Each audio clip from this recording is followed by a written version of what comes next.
Schaeffer, and my presentation is focusing on the background for my thesis that's going to be completed in the fall and January next year. So this is on fossil coral preservation in the Pleistocene coral reefs at Devil's Point, Great Inagua, Bahamas. To start with, I wanted to first look at global sea level change. So as of right now, a lot of people know that sea level has been rising as we've been increasing our CO2 output, as shown by this graph here, starting in the 1890s with the beginning of the Industrial Revolution, and this goes to 2014, but continuing on, CO2 has been steadily rising due to human activity. And as you can see, our present sea level is pretty high here. But the interesting thing with global sea level is it hasn't been static prior to human use of CO2. Back in marine isotope stage 5e, or the MIS 5e as also known, sea level was much higher than it is today, as shown down here. Right here where the dark blue line stops, this is the confirmed and agreed upon sea level during that stage.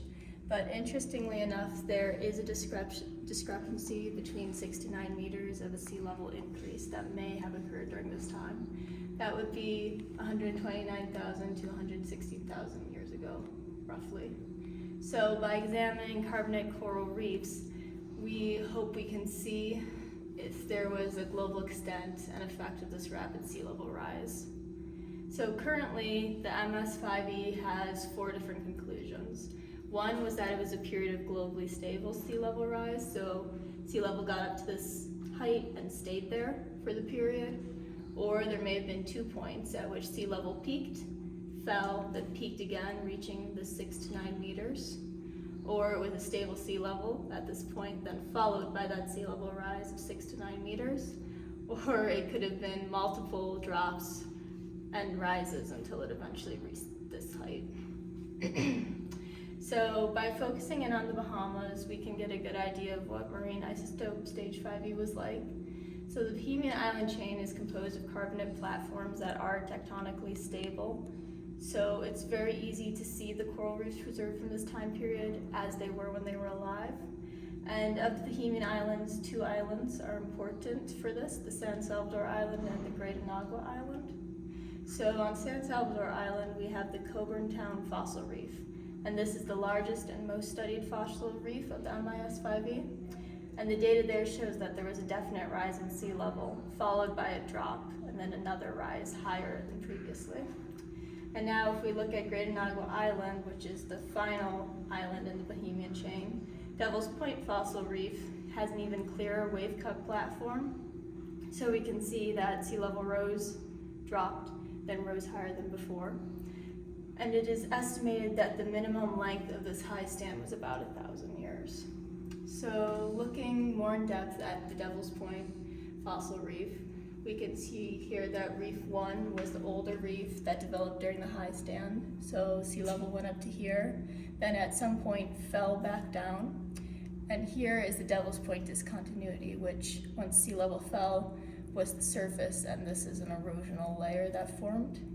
And then above all this, we have Reef 2, which is the younger fossil reef that must have developed once the sea level reached another high stand after it fell. So most notable is this discontinuity, which is either a wave cut platform or a break between the 2 reefs. And since there's more than one rise in sea level between the 129,000 to 116,000 years ago, as per this evidence, it just implies that not only was there a series of rapid sea level changes, but also an equally rapidly changing climate without the human influence of CO2.